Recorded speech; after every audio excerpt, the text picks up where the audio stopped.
भारत का इतिहास शूरवीरों और महान योद्धाओं से भरा पड़ा है। आज भारत जिस मुकाम पर खड़ा है वहाँ तक देश को पहुँचाने में हर धर्म हर जाति के लोगों का योगदान रहा है, लेकिन कुछ विशेष जाति के लोगों के साहस की आज भी मिसाल देती है। भारत में यूँ तो सैकड़ों जातियाँ हैं, लेकिन आज की इस वीडियो में हम भारत की 10 सबसे ताकतवर जातियों के बारे में बात करने वाले हैं। इन जाति के लोगों ने बड़े बड़े शासकों और विदेशी ताकतों को अपने आगे घुटने टेकने पर मजबूर कर दिया। भारत के हर व्यक्ति को इन जातियों के इतिहास के बारे में पता होना चाहिए। तो चलिए अब देर न करते हुए आज की वीडियो शुरू करते हैं। राजपूत राजपूत शब्द की उत्पत्ति राजपुत्र से हुई है, अर्थात राजा का पुत्र। ये एक क्षत्रिय कुल माना जाता है। भारत का गौरवशाली इतिहास राजपूतों की वीर गाथाओं से भरा हुआ है। पृथ्वीराज चौहान, राणा सांगा, राणा कुंभा, महाराणा प्रताप जैसे अनेकों महान राजाओं ने भारत माता की रक्षा के लिए अपने प्राण न्यौछावर कर दिए। राजपूतों को बचपन से अस्त्र शस्त्र एवं युद्ध कला के बारे में जानकारी देनी शुरू कर दी जाती है। राजपूत युद्ध भूमि में अपने उसूलों के लिए भी जाने जाते हैं। वो कभी भी निहत्थे पर वार नहीं किया करते थे। राजपूतों में शारीरिक बल बहुत अधिक होता है। आज भी राजपूतों का नाम भारत में सम्मान के साथ लिया जाता है। राजपूतों में मेवाड़, उदयपुर, जोधपुर, जैसलमेर जैसी रियासतों पर सबसे अधिक उन्होंने राज किया। आज राजस्थान में सबसे अधिक राजपूत देखने को मिलते हैं। इसके अलावा दिल्ली, पंजाब, उत्तर प्रदेश, बिहार, जम्मू कश्मीर, हरियाणा और यहाँ तक कि पाकिस्तान में भी राजपूतों का वंशज रहते हैं। राजपूत अपने नाम के आगे राजपूत, सिंह, चौहान, मौर्य, ठाकुर और चौधरी आदि उपनाम लगाते हैं। मराठा सबसे ताकतवर जातियों में मराठाओं का नाम भी अग्रणी पंक्ति में शुमार है। महान छत्रपति शिवाजी महाराज एक मराठा ही थे, जिन्होंने मुगलों के नाक में दम कर दिया था। बालाजी बाजीराव के रण कौशल के किस्से भी बहुत मशहूर हैं। मराठाओं को हिंदुत्व की रक्षा और आधे से भी अधिक हिंदुस्तान में स्वराज की स्थापना के लिए जाना जाता है। मराठा योद्धा छापामार युद्ध में पारंगत होते थे। आज के समय में महाराष्ट्र में सबसे अधिक मराठा पाए जाते हैं। मराठा अपनी परंपरा को बहुत अधिक महत्व देते हैं। आज भी मराठा अपनी पक्की जुबान के लिए जाने जाते हैं। मराठाओं को भी क्षत्रिय कुल में ही गिना जाता है। महाराष्ट्र के अलावा गुजरात, मध्य प्रदेश, कर्नाटक, आंध्र प्रदेश, तेलंगाना, गोवा, राजस्थान, हरियाणा और छत्तीसगढ़ जैसे राज्यों में भी मराठा रहते हैं। पाकिस्तान के बलूचिस्तान और नेपाल में भी मराठा जाति के लोग रहते हैं, जिन्हें वहाँ पर मराठा के नाम से जाना जाता है। ब्राह्मण भारत के इतिहास में मूल उत्पत्ति ब्राह्मण जाति के लोगों से ही मानी जाती है। ब्राह्मण का अर्थ होता है ब्रह्मा जी का अंश, यानी आज के समय में जितने भी ब्राह्मण मौजूद हैं वे सभी ब्रह्मा जी के ही वंशज हैं। सही मायने में ब्राह्मण वे होते हैं जो ब्रह्म यानी ईश्वर में विश्वास रखते हो। हमेशा से ही ब्राह्मण को भारत में सबसे उच्च दर्जा दिया गया है। ब्राह्मणों ने ही सबसे अधिक वेदों और पुराणों की रक्षा की है। भले ही ब्राह्मण युद्ध भूमि में नहीं जाते थे, लेकिन बड़े बड़े राजा महाराजा बिना ब्राह्मण और ऋषि मुनियों की आज्ञा के कोई काम नहीं किया करते थे। इसलिए ब्राह्मणों को राजाओं से भी महान बताया जाता है। ब्राह्मण की बुद्धि सबसे तीव्र मानी जाती है। ब्राह्मण समाज के लोगों ने कला, साहित्य, विज्ञान, राजनीति, संस्कृति और संगीत जैसी प्रमुख क्षेत्रों में अपना अहम योगदान दिया। आज वैसे तो भारत के कोने कोने में ब्राह्मण पाए जाते हैं, लेकिन सबसे अधिक ब्राह्मण उत्तर प्रदेश, बिहार, राजस्थान, हिमाचल प्रदेश, मध्य प्रदेश और दिल्ली में देखने को मिलते हैं। ब्राह्मण अपने नाम के आगे शर्मा, मिश्रा, पांडे, चतुर्वेदी, भारद्वाज, कश्यप, त्रिपाठी और पंडित आदि कास्ट लगाते हैं। जाट एक प्रसिद्ध कहावत है कि जाट हथियार उठाए तो दुनिया हिल जाती है। जाट आज के समय में कृषि क्षेत्र और देश की सुरक्षा में अहम योगदान दे रहे हैं। जाटों का स्वभाव हमेशा से ही साहसी रहा है। इसी कारण आज भारतीय सेना में एक विशेष जाट बटालियन भी मौजूद है। जाट केवल हिंदू नहीं होते, बल्कि सिख और इस्लाम धर्म में भी जाट मौजूद है। मता जाट राजा महाराजा जगदेव पवार, राजा चित्रवर्मा और चूड़ामन जाट जैसे कई महान योद्धा जाट ही थे। आज भी जाटों से पंगा लेना शेर के मुंह में हाथ देना जैसा माना जाता है। जाट जाति के लोग हरियाणा, दिल्ली, पंजाब, उत्तर प्रदेश, गुजरात, उत्तराखंड और पाकिस्तान में रहते हैं। जाट लोग अपने नाम के आगे चौधरी, सोही, देशवाल, भुल्लर, रंधावा, नेहरा और मान जैसे उपनाम लगाते हैं। भूमिहार भूमिहार जाति के लोगों को वैसे तो ब्राह्मणों का ही वंशज माना जाता है, लेकिन आज के समय में भूमिहारों की अपनी अलग पहचान है। भूमिहार का मतलब होता है भूमि अधिग्रहण करने वाला या भूमि का मालिक। भूमिहारों के पास हमेशा से ही बहुत अधिक जमीन और संपत्ति होने की बात कही जाती है। ब्रिटिश शासन काल के दौरान ही भूमिहारों का काफी दबदबा हुआ करता था, इसलिए भूमिहारों को सबसे ताकतवर जातियों में से एक माना जाता है। इस जाति के लोग बिहार, उत्तर प्रदेश और झारखंड जैसे राज्यों में सबसे अधिक रहते हैं। भूमिहार लोग अपने नाम के आगे ठाकुर, सिंह, चौधरी या देवा आदि उपनाम लगाते हैं। गुर्जर भारतीय इतिहास के महान राजा मिहिर भोज को गुर्जर जाति का माना जाता है। हालांकि कुछ लोग उन्हें राजपूत भी कहते हैं, लेकिन हमेशा से ही उन्हें गुर्जर प्रतिहार वंश माना गया है। गुर्जर जाति के लोगों को बहुत प्रभावशाली माना जाता है। ये हमेशा ही भीड़ से अलग अपनी पहचान बनाते हैं। गुर्जर जाति के लोगों का मुख्य व्यवसाय पशुपालन और खेती बाड़ी माना जाता है। आज भारतीय सेना में और पुलिस में गुर्जर जाति के लोगों की अच्छी संख्या देखने को मिलती है, क्योंकि हमेशा से ही काफी ज्यादा फिट और तंदुरुस्त रहे हैं। 1857 की क्रांति में जिन सैनिकों ने बगावत के सुर छेड़े थे, उनमें भी गुर्जरों की संख्या अधिक थी। गुर्जर जाति के लोग हरियाणा, दिल्ली, राजस्थान और उत्तर प्रदेश में अधिक रहते हैं। ये लोग अपने नाम के आगे गुर्जर, कनिष्क, राज, कुषाण या आर्यन लगाते हैं। सिख धर्म की स्थापना 15वीं शताब्दी में गुरु नानक देव जी ने की थी। सिख समुदाय की वीर गाथा के बारे में तो आपने सुना ही होगा। इन्होंने मुगलों के आगे झुकने से साफ इनकार कर दिया था। गुलामी की बजाय सम्मान के साथ अपना सिर कलम कराना इन्हें मंजूर था। सिख समुदाय के लोगों की कदकाठी आज भी दमदार तलवार होती है, फौज में सिखों की अलग बटालियन भी है। फिल्म केसरी में सिखों की बहादुर की एक मिसाल तो आपने देखी ही होगी। शेर पंजाब महाराजा रणजीत सिंह और बाबा बंदा सिंह बहादुर जैसे महान योद्धा भी सिख समुदाय के ही थे। सिख जाति के लोग पंजाब, हरियाणा, दिल्ली और उत्तर प्रदेश में रहते हैं। ये अपने नाम के आगे सिख और रंधावा, गिल, प्राक जैसे उपनाम लगाते हैं।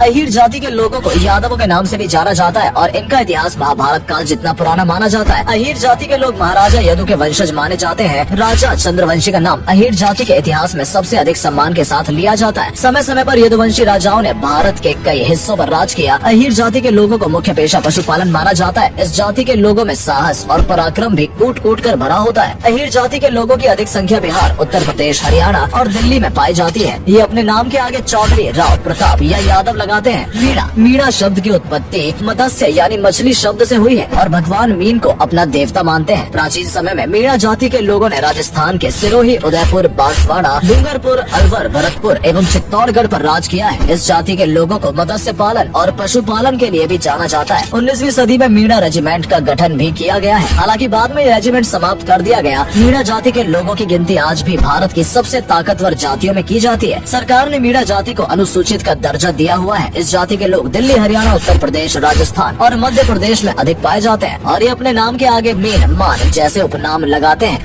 रेड्डी जाति के लोग सबसे अधिक दक्षिण भारत के आंध्र प्रदेश, तेलंगाना, कर्नाटक, तमिलनाडु, महाराष्ट्र, ओडिशा जैसे राज्यों में निवास करते हैं। विजयनगर साम्राज्य के दौरान ये जाति अस्तित्व में आई थी। पहले रेड्डी जाति के लोगों को शासक के रूप में ही नहीं देखा जाता था, लेकिन अपने बल और पराक्रम से उन्होंने लंबे समय तक राज किया। रोला वेमा रेड्डी को रेड्डी समाज का स्थापक माना जाता है। उल्लावाड़ नरसिम्हा रेड्डी, जिन्हें भारत के प्रथम स्वतंत्रता सेनानी के तौर पर जाना जाता है, रेड्डी वंश के ही थे। रेड्डी जाति के लोग अपने नाम के आगे रेड्डी या सोमनाद्री उपनाम लगाते हैं। तो दोस्तों, ये थे भारत के इतिहास की 10 सबसे ताकतवर जातियाँ। दोस्तों, इस वीडियो के माध्यम से हम किसी भी प्रकार के जात पात को बढ़ावा नहीं देना चाहते। ये वीडियो हमने केवल जानकारी के लिए बनाई है, जिससे आप सभी को भारत के इतिहास के बारे में अधिक ज्ञान मिल सके। भारत के विकास में सभी जाति के लोगों का योगदान अहम रहा है। फिर भी यदि किसी के मन को ठेस पहुंची हो तो हम माफी चाहते हैं। अगर आपको आज की वीडियो अच्छी लगी हो तो इसे अधिक से अधिक लाइक और शेयर करें। आज के लिए इतना ही। आपसे फिर मिलेंगे एक नई वीडियो और ढेर सारी रोचक जानकारी के साथ। धन्यवाद।